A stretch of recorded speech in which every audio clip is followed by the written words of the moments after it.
Islamic mujahideen, jihadists, have overthrown the Bashar al Assad regime in Syria. They began in Aleppo and moved south to Damascus. But why is it, do you suppose, that almost no one is speaking of what these Islamic terrorists actually represent, what they believe, what they intend to accomplish, what motivates them?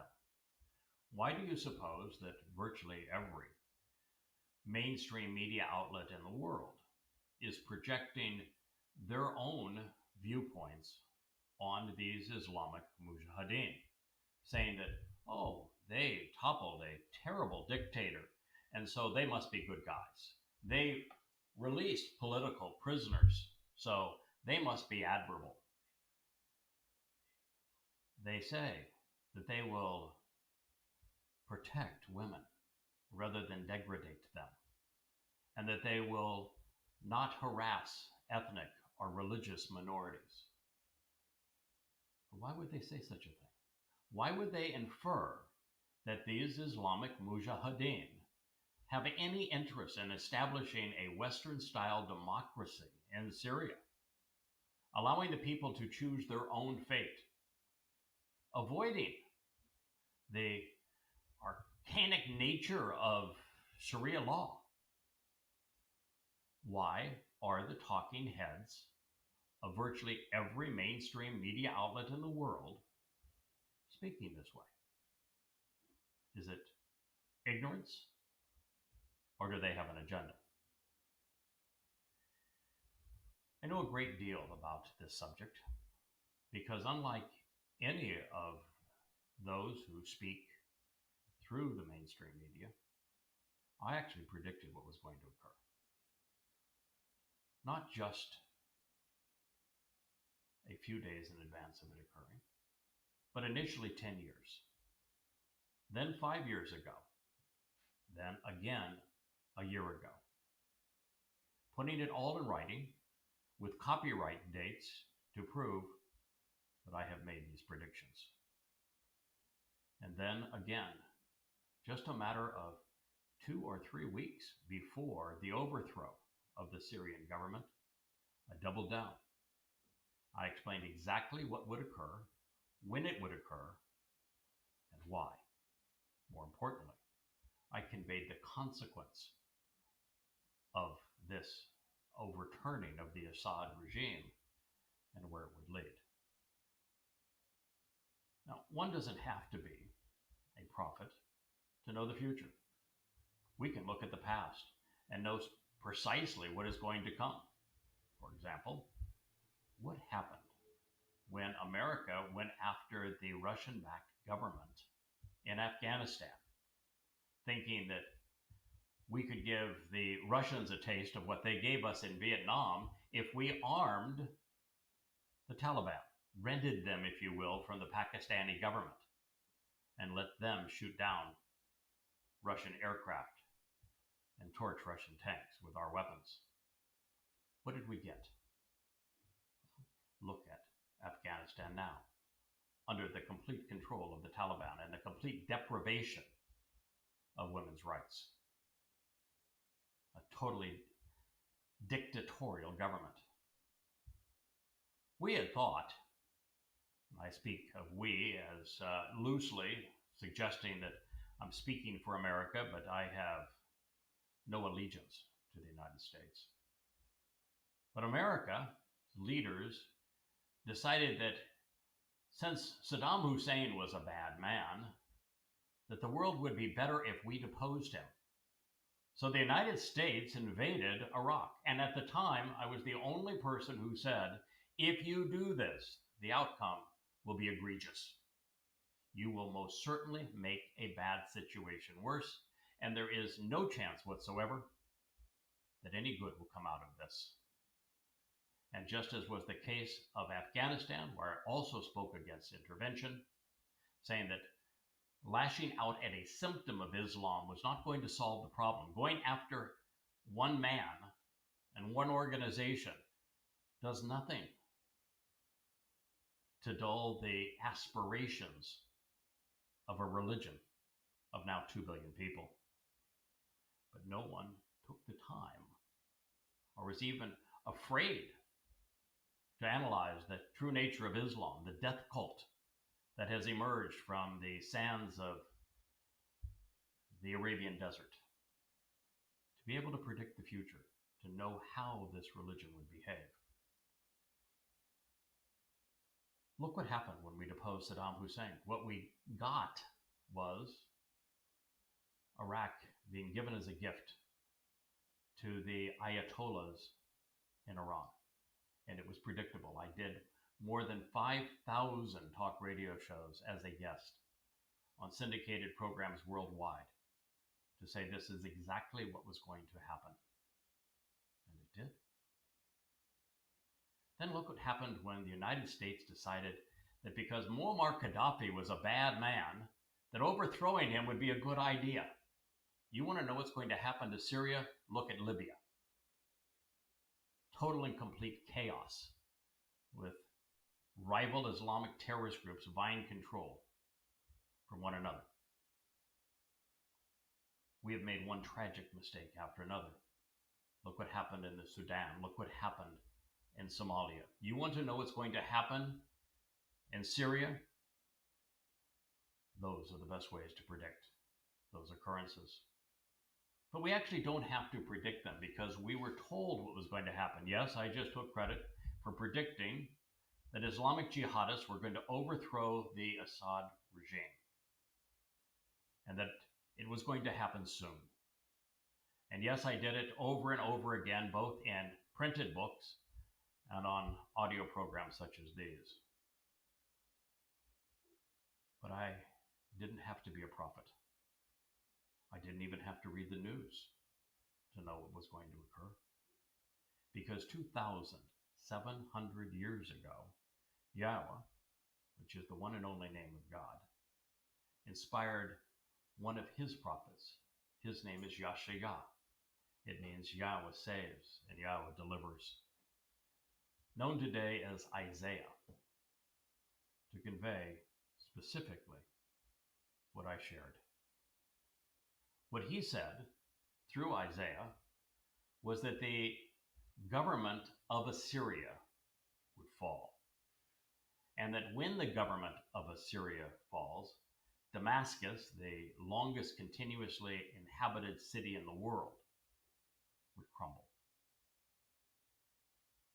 And that as a continuation of Islamic malfeasance in the region, Islamic terrorists would join those in the Arnon Valley. And therefore, the people who I call Fakistinians, who claim affinity for a ethnicity that ceased to exist over 2,000 years ago, they would join forces with those Muslims and that they would flood into Israel. And that part of the catalyst that will make this happen will be, according to the prophet, Israel will be thinned at the waist at this time.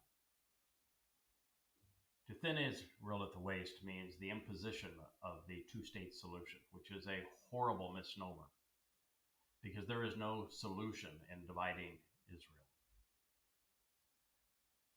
It will only lead to increasing the malfeasance of the Islamic jihadists, just as dividing Czechoslovakia and giving the high ground of that country to Adolf Hitler and to the Nazis led directly to World War II.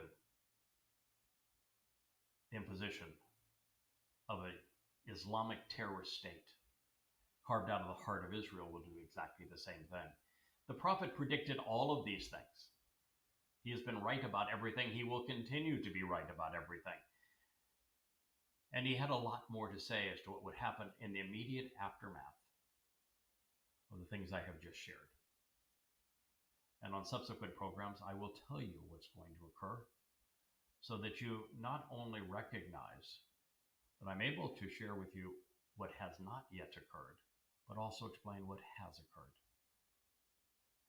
Now, as it relates to Syria, the organization that overthrew Assad has some interesting legacies in its past and present. One thing that no one bothered to ask: where did the weapons come from? How did these jihadists all of a sudden show up in coordinated uniforms? Who paid for them? Who provided the vehicles that they rode on their blitzkrieg through Aleppo and then south to Damascus? Do you know? The answer is straightforward.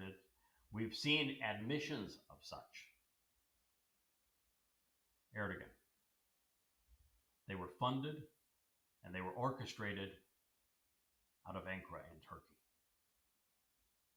Why would Turkey do so?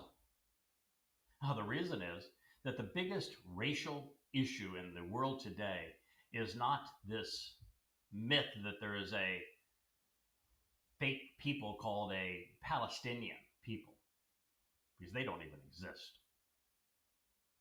No, it's the Kurds, the largest racial ethnicity in the world without their own homeland. And every time that they have come close to establishing some independence, some freedom from themselves, it is the Turkish government that seeks to annihilate them.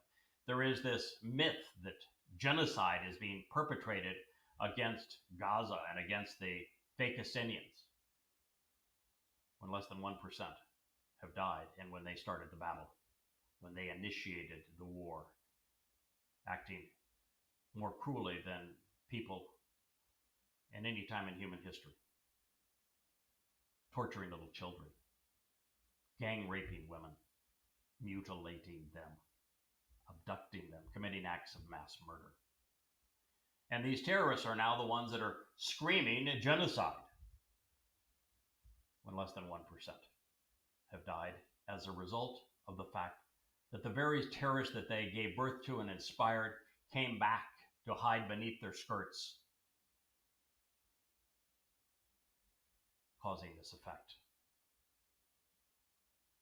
If you look at the Turkish government, they have genocide all over them when they perpetrated it on the retreat after their defeats against Russia in World War I,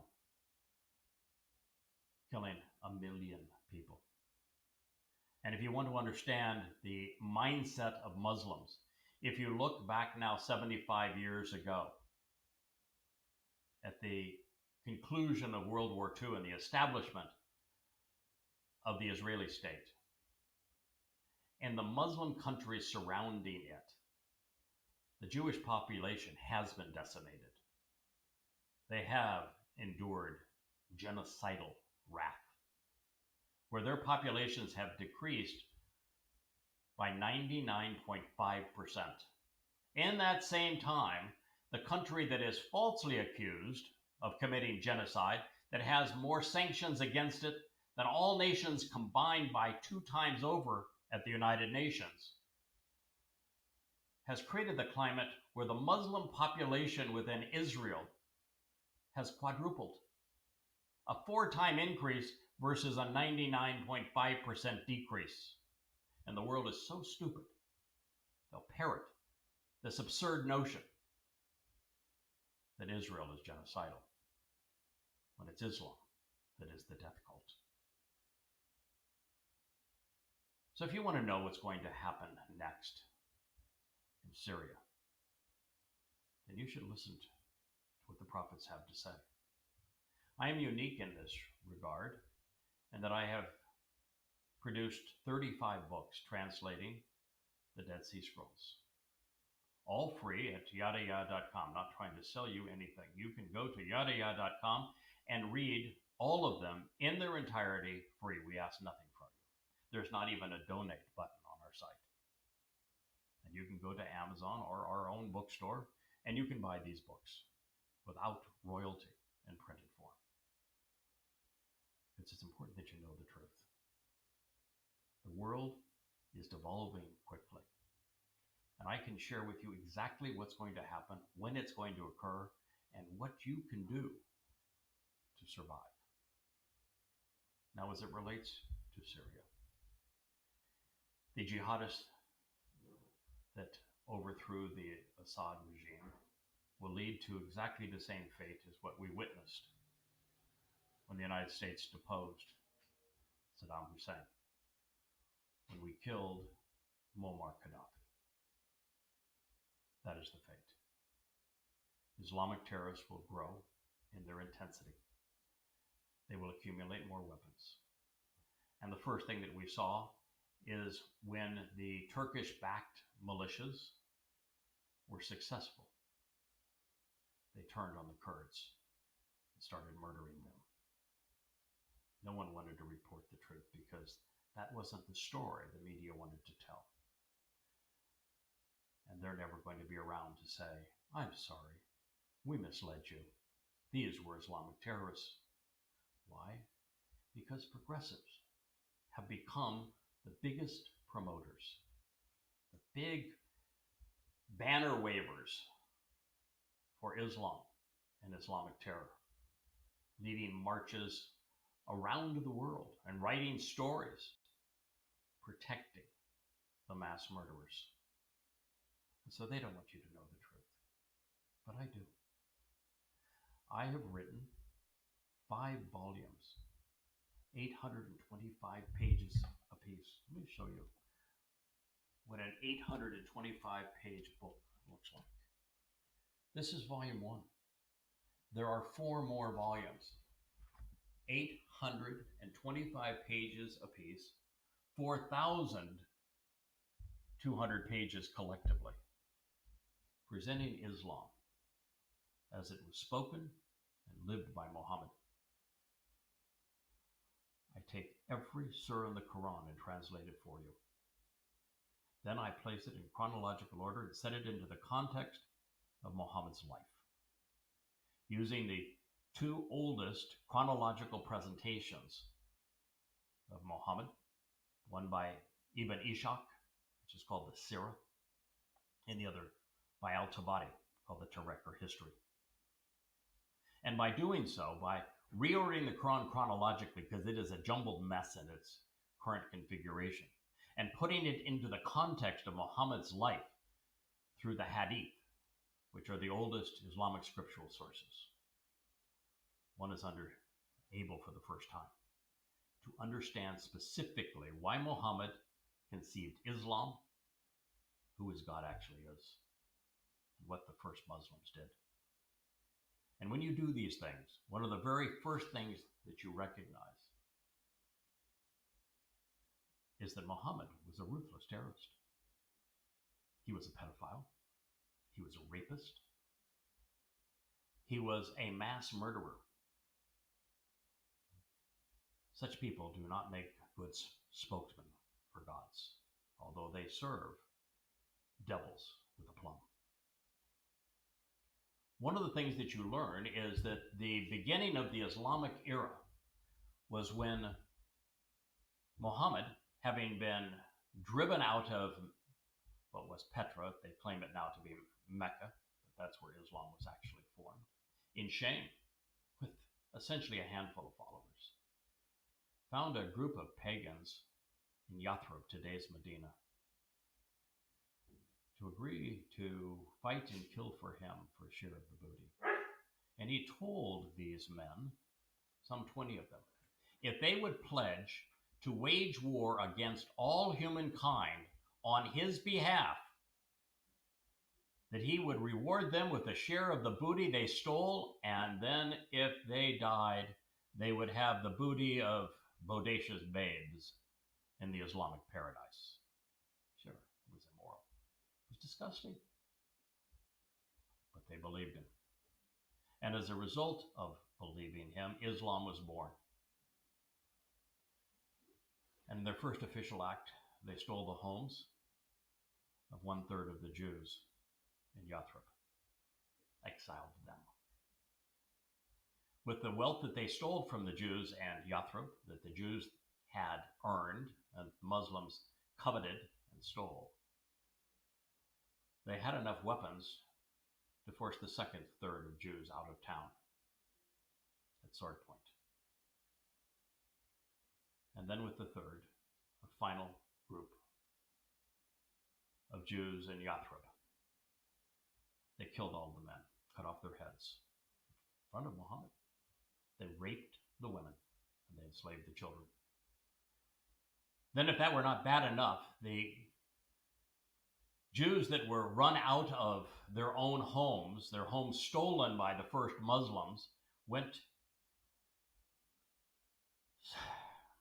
to a farming community and to reestablish their lives. And then Muhammad chased them down. He and his goons killed the men. They raped the women. They enslaved the children. Muhammad committed genocide against the Jewish people in Arabia.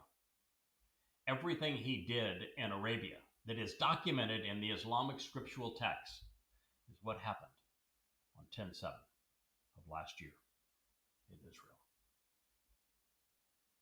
The world, even Jews, want to blame Hamas.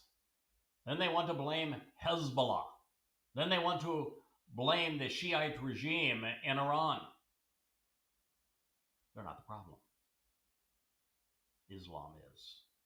They're just symptoms of this death cult that is so anti-Semitic that it will not cease to kill Jews until every Jew is dead. Should you not care about the fate of Jews? Go away. I don't care about you, nor does God. The fact that you will be next is immaterial to him and to me. But if you're smarter than that, more moral than that, and you can appreciate that Islam is a death cult, that even if you don't know, you're willing to pick up these 5 volumes, read them online, buy the books if you would prefer to read them at Amazon, again, royalty free. Come to understand the nature of this enemy to all humankind. And then you will know, as I do, exactly what's going to happen in Syria and what it's going to lead to. Because these Muslim militants are going to gather in numbers, and they are not going to be content on staying in Syria. The very name of the organization means the organization. In fact, it's Hayat Tahrir al-Sham. It's the organization for the liberation of the Levant. Understand that there is no freedom in Islam. Islam means submission. All Muslims are slaves to Allah. There can be no democracy ever in an Islamic country. The Quran forbids it. So they're not trying to liberate Syria or the Levant. They're trying to control it. And that's what Muslims are ordered to do in the Quran and Hadith.